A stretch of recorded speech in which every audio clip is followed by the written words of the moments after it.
Olá, meus amigos, eu sou o professor Marcelo e este é o canal Resenha Forense. De volta ao nosso CPC comentado. Lembrando sempre que não temos aqui um curso de direito processual, tá? Nunca foi o objetivo, são apenas comentários práticos ao Código de Processo Civil. Se você quiser algo mais profundo, aí sim, acesse resenhaforense.com. Bom, curta o vídeo, inscreva-se no canal e, se possível, ajude-o com apenas R$ 2 por mês no link do Apoia-se, que está na descrição do vídeo. É só clicar ali embaixo.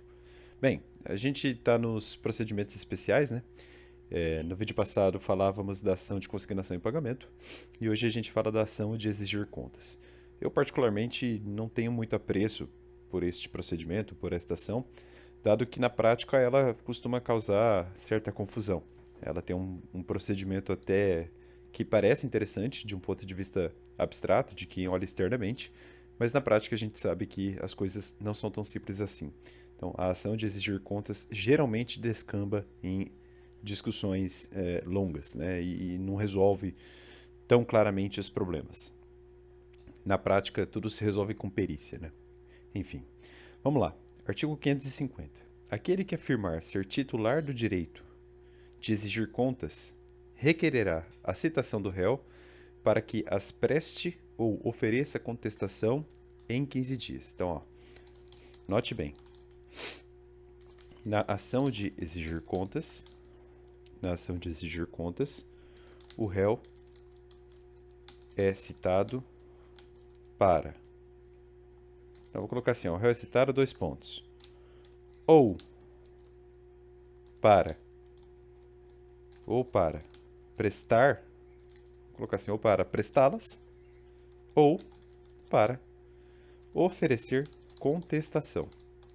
Então, no mandado vai constar: olha, você tem 15 dias ou para assumir e prestar as contas, não tem problema, ou, se você discordar, oferecer contestação. Parágrafo 1º. Na petição inicial, o autor especificará detalhadamente as razões pelas quais exige as contas.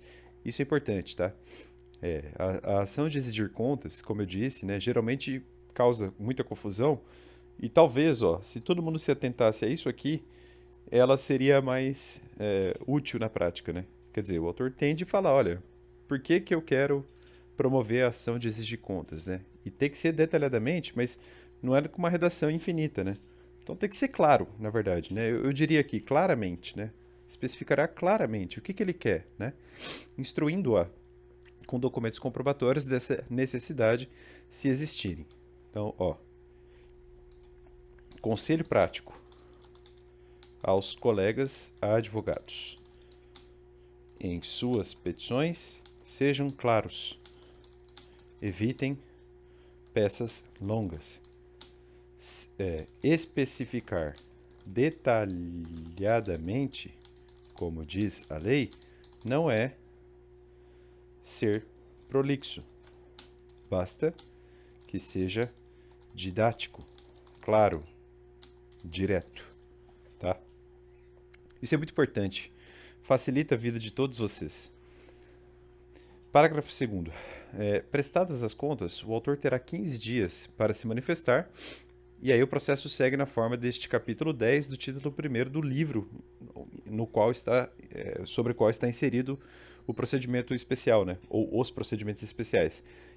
Ou seja, ele está falando do julgamento conforme estado do processo. Quer dizer, o juiz pode sanear, o juiz pode julgar antecipadamente, enfim, né?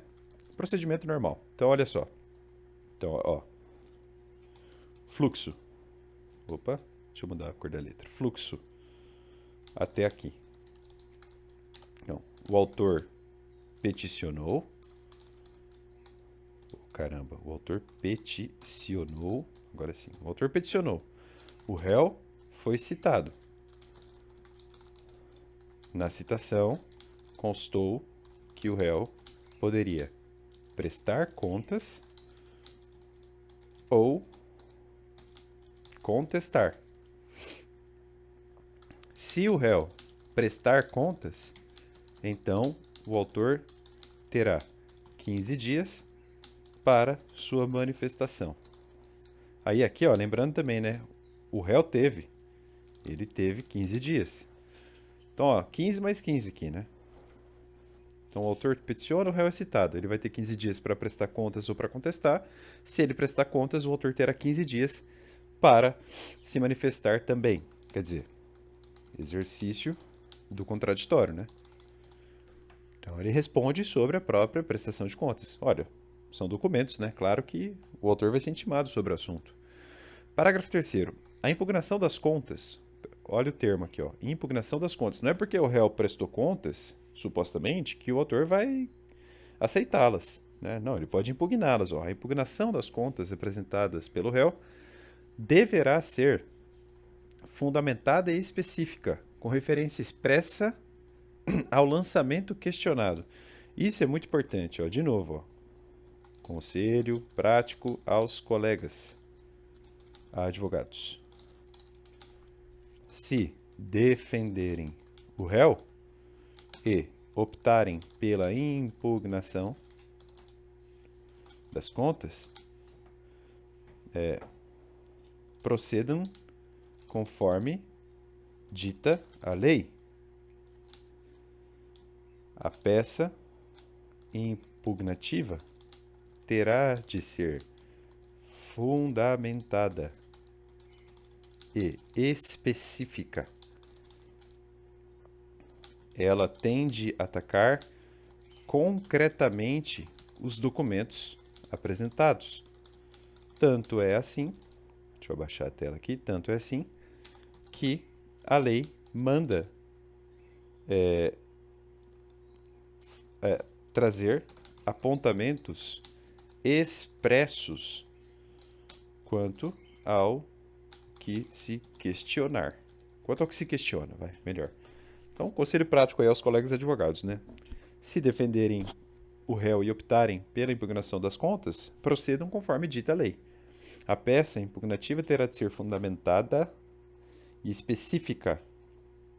Olha, aquele documento em folhas tais, ou em movimento tal, em sequência tal, aquele documento está com uma rasura. Ou aquele documento fala de tantos reais, quando na verdade são tantos reais, né?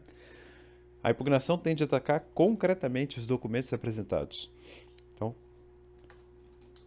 em suma,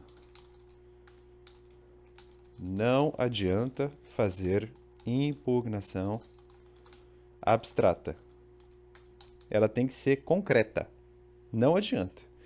Não adianta. Parágrafo 4º. Se o réu não contestar o pedido, quer dizer, ele foi citado, lembra, ou para prestar contas ou para contestar. Caso ele não conteste, observa-se o disposto no artigo 355, que seria o julgamento antecipado do mérito. Olha, eu até coloquei aqui no caso, acho que é a lei que é falado no inciso 2º, né? Ou seja, o juiz julgará antecipadamente o mérito, proferindo sentença de mérito, quando o réu for revel, ocorreu o efeito previsto no 344 e não houver requerimento de prova na forma do artigo 349.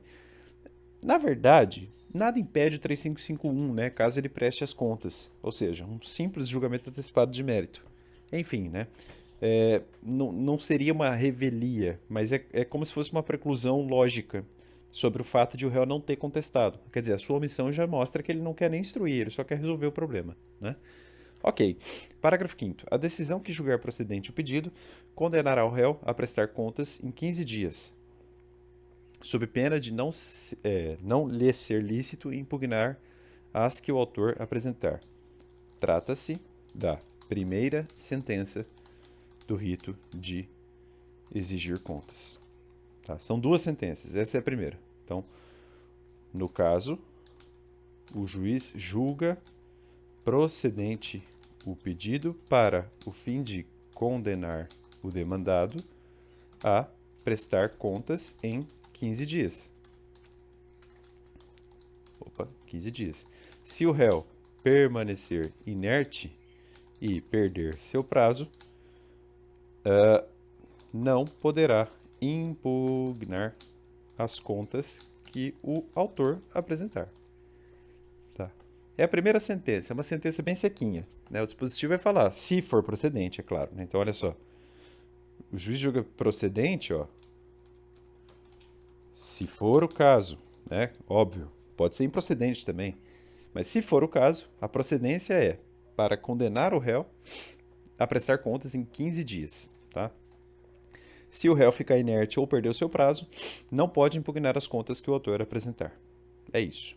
Parágrafo 6º. Se o réu apresentar contas dentro do prazo do parágrafo 5º, ou seja, ó, vou colocar aqui, ó, ou seja, foi condenado na primeira sentença e observou o lapso de 15 dias. Seguir-se-á o procedimento do parágrafo 2º, ou seja, esse aqui, ó, julgamento conforme o estado do processo, né? Caso contrário, o autor apresentá-las-á no prazo de 15 dias, podendo o juiz determinar a realização do exame pericial, se necessário. Ó, na prática, o exame pericial é quase indispensável. São raros os casos que não precisam do exame pericial. Sabe por quê? Porque o advogado escreve demais. E aí o juiz fica confuso. Essa é a grande verdade. Quer dizer, se você for objetivo na ação de prestar contas, como autor ou como réu, pode acreditar que a sua vida vai ser mais fácil. Não tenho dúvida sobre isso. Quando começa a colocar coisa demais, o santo desconfia. Se você tem razão, não tem por que ficar escrevendo muito. A ação de exigir contas, quem tem o direito de exigir contas, tem um direito muito claro. É um período tal, são tais documentos e vai dar tal montante. Ponto. Tem que ser claro. Colocar coisa demais, ementa de jurisprudência, não vai te levar a lugar nenhum, tá? Ok. 551. As contas do réu serão apresentadas na forma adequada, especificando-se receitas, aplicação de despesas e investimentos, se houver. Então, ó, é de bom alvitre que o réu, quando prestar contas, assim o faça de forma analítica, mercantil, comparativa.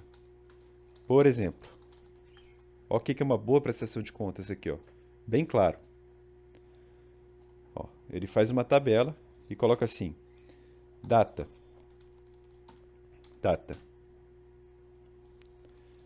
receita,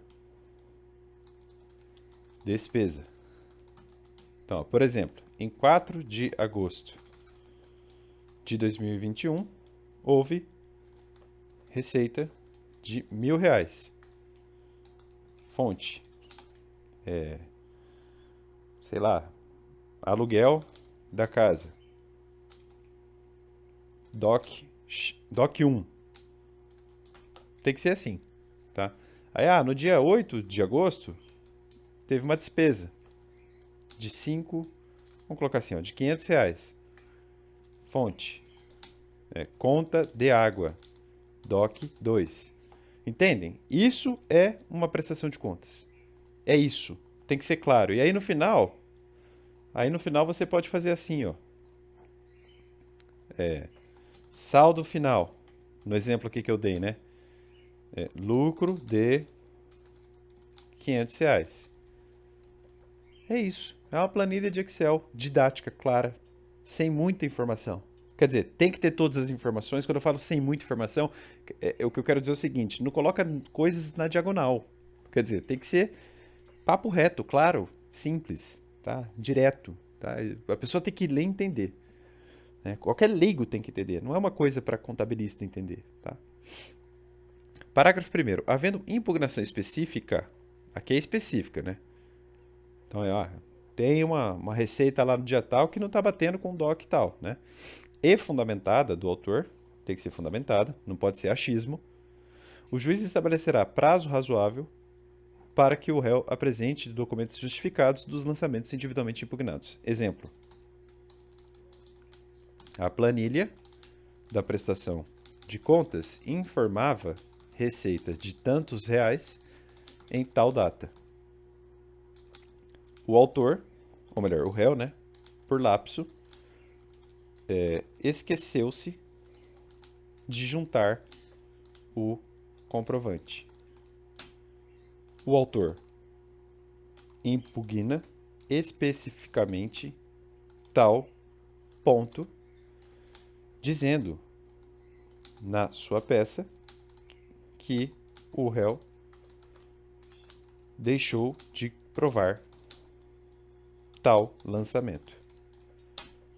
Então, o juiz, então, intimará o réu para que apresente sua justificativa em prazo que seja razoável. Por exemplo, 30 dias, vai, para você encontrar o documento, e assim vai, tá? Eu tirei o zoom aqui, pronto, agora está certo. Parágrafo 2º. As contas do autor, para os fins do 550, parágrafo 5º, que a gente já leu hoje, né? Esse aqui, ó. Decisão que julga procedente, etc. Sentença, primeira sentença, né? Serão apresentadas de forma adequada. Quer dizer, o autor, quando prestar contas, se ele prestar contas também, ele também tem que fazer de forma adequada, instruída com documentos, né? Documentos justificativos, com especificação de receitas, aplicação de despesas e investimentos, se houver, bem como o respectivo saldo. Ó. Então, ó, este dispositivo deixa claro, ou melhor, deixa clara a paridade de armas na ação de exigir contas. Ora, o réu tem de ser claro na sua prestação de contas. O autor, portanto, caso venha a prestá-las, deverá fazê-lo de modo claro. Do mesmo modo. Então, paridade de armas, né? Certo? Deverá fazê-la, né? Porque ele está prestando as contas, enfim. Ou deverá fazê-las. Língua portuguesa é difícil, né? Beleza. O autor, portanto, caso venha a prestá-las, deverá fazê-las do mesmo modo. Mas eu acho que é no singular, né? Fazê-la porque é a prestação. Então, beleza. Se eu estiver errado, aí me corrijam. 552. A sentença apurará o saldo e constituirá título executivo judicial. Então, é dizer, no final de tudo, pode ser que haja uma condenação líquida. Uma condenação líquida. Como se fosse uma ação condenatória pura, né? 553. Para fechar o dia de hoje. As contas do inventariante, do tutor... Então, peraí. São contas específicas aqui. Inventariante, tutor, curador, depositário e olha como ele é aberto. Ó, qualquer outro administrador. Por exemplo, o síndico da falência, né? Enfim. Pode ser também o síndico de um condomínio. Por que não, né? As contas do inventariante, tutor, curador, depositário e qualquer outro administrador serão prestadas em apenso aos autos do processo em que tiver sido nomeado. Então, por exemplo, né? Exemplo. Os autos da inventariança correm no juízo da vara 1, sob o número 002. Caso seja promovida ação de exigir contas sobre o inventariante, claro, sobre o inventário, né? Ela terá de ser distribuída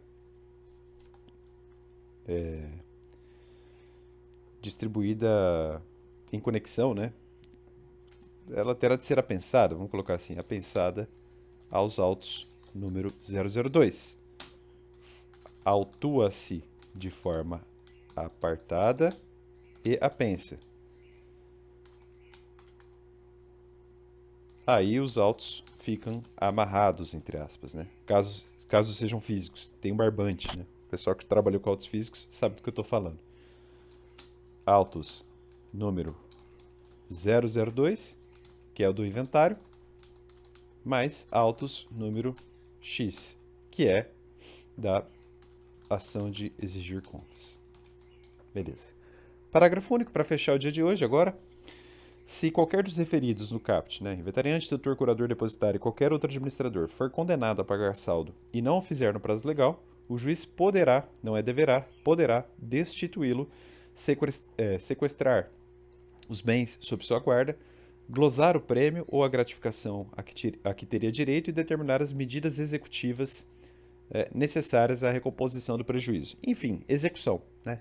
Quer dizer, é título judicial, vai executar. Mas aqui é um pouco mais bruto, né? Cabe sequestro dos bens sobre a sua guarda. Então, é mais forte que a execução pura, digamos assim. Bom, é isso aí, pessoal. Um abraço e até mais.